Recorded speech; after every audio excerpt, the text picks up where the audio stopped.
पूनम का उल्टा हाथ बचपन से बेजान था, इसलिए उसके लिए जो भी रिश्ता आता था मना हो जाता था। ऐसे ही एक दिन, अरे बिमला, लड़के वाले आ गए हैं। पूनम बिटिया तू चाय ले जा, बाकी मैं ला रही हूँ। माँ, लड़की का एक हाथ खराब है, ध्यान से देखो। मदन जी, खाना पीना तो होता ही रहेगा है? हम बेटे से बात करके आपको कुछ दिनों में जवाब भेज देंगे। अच्छा, अब हम चलते हैं, ठीक है? पूनम के लिए एक और घर का रिश्ता मना हो गया था। वो बिना कुछ बोले थैला उठाकर सब्जी लाने के बहाने घर से बाहर चली जाती है। घर से बाहर निकलते ही वो फूट फूट कर रोने लगती है। मदन और बिमला भी बहुत दुखी होते हैं। पता नहीं मोहल्ले की सब लड़कियों के हाथ पीले हो गए। हमारी पूनम के भाग्य में न जाने क्या लिखा है। जो भी लड़का देखने आता है इसके एक हाथ की खराबी की वजह से मना कर देता है। क्या करे बिमला, वो दिन मुझे आज भी याद है जब पूनम छोटी थी। सुनो जी, बारिश बहुत तेज हो रही है। मुझे नहीं लगता ये झुग्गी ज्यादा देर तूफान सहन कर पाएगी। तू पूनम को संभाल और जरूरी सामान बांध ले। मैं देखता हूँ, कोई सहायता मिल जाए तो ये जगह खाली कर देंगे। तभी आंधी तूफान तेज हो जाता है और झुग्गी का छप्पर पूनम के ऊपर गिर जाता है। बिमला अचानक से चिल्ला पड़ती है, पूनम मेरी बच्ची, क्या हुआ तुझे? ये क्या अनर्थ हो गया भगवान, मेरी बच्ची।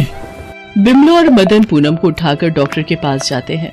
बच्ची के हाथ पर भारी वजन गिरा है, इसलिए ये हाथ अब उम्र भर बेजान रहेगा। पता नहीं हमारी बेटी के साथ ही ऐसा क्यों होना लिखा था। आप दुखी मत हो, पूनम बाजार से आती होगी, आपको ऐसे देखेगी तो वो भी परेशान होगी। माँ बापू, क्या बातें चल रही हैं? आज तो मैं थक गई। ये लो माँ, सारी सब्जियाँ ले आई हूँ जो कुछ तुमने बोला था। तभी पड़ोस की महिला आ जाती है। राम राम बिमला बहन, ये लो मुंह मीठा करो। मेरी बिटिया सुमन का रिश्ता पक्का हो गया है, बहुत ही अच्छा घर मिला है। ये तो बहुत ही अच्छी बात है। सरोज बहन, मेरी पूनम के लिए भी कोई घर बताना। देखो बिमला बहन, कोई अच्छा लड़का तो मिलने से रहा, क्योंकि पूनम के हाथ की तकलीफ देखकर कोई भी लड़का हाँ नहीं करेगा। अच्छा, अब मैं चलती हूँ, बहुत तैयारियां करनी है। सरोज चली जाती है। पूनम की माँ बिमला काम में लग जाती है। तभी एक फकीर द्वार पर आवाज लगाता है, कुछ खाने को दे दे माई। माँ, द्वार पर कोई फकीर आए हैं, मैं उन्हें कुछ खाने को दे देती हूँ। ये लो बाबा, साग और रोटी। बिटिया, ये तेरे हाथ को क्या हुआ? बाबा, जब मैं छोटी थी तो एक हादसे में मेरे हाथ पर चोट आई थी। सब चिंता बाबा भोलेनाथ पर छोड़ दे बच्ची, देखना तेरा ये हाथ बिल्कुल ठीक हो जाएगा। क्या हुआ पूनम, बाबा को रोटी देने में बड़ी देर लगा दी, क्या हुआ बाबा?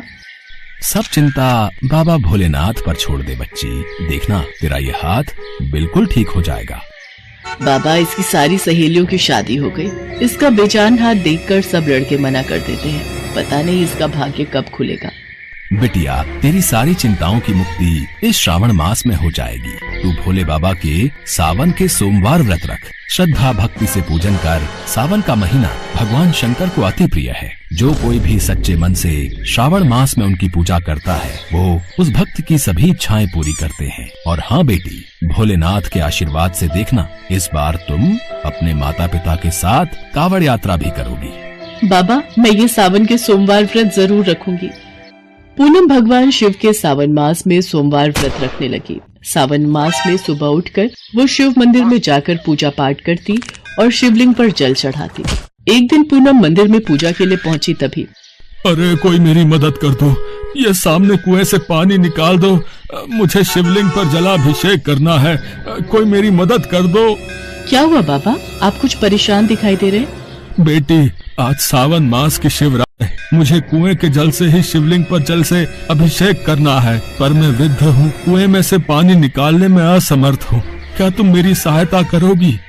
हाँ बाबा, मैं अभी आपके लिए कुएं से बाल्टी भर कर लाती हूँ। पूनम बाल्टी उठाकर कुएं के पास जाती है और कुएं से पानी निकालने लगती है।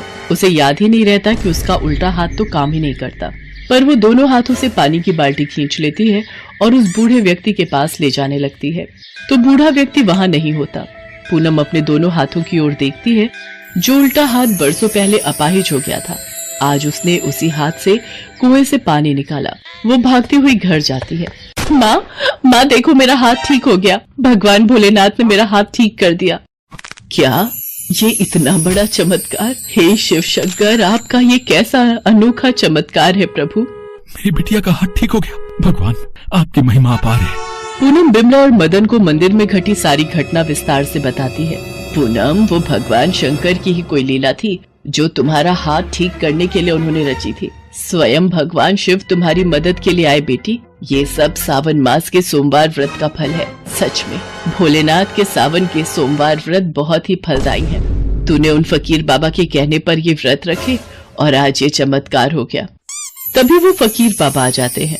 मैंने कहा था ना बेटिया, भोलेनाथ के सावन के महीने की मान्यता बहुत है। तेरे सारे दुख दूर हो जाएंगे। भोले बाबा तुझे सदा खुश रखें।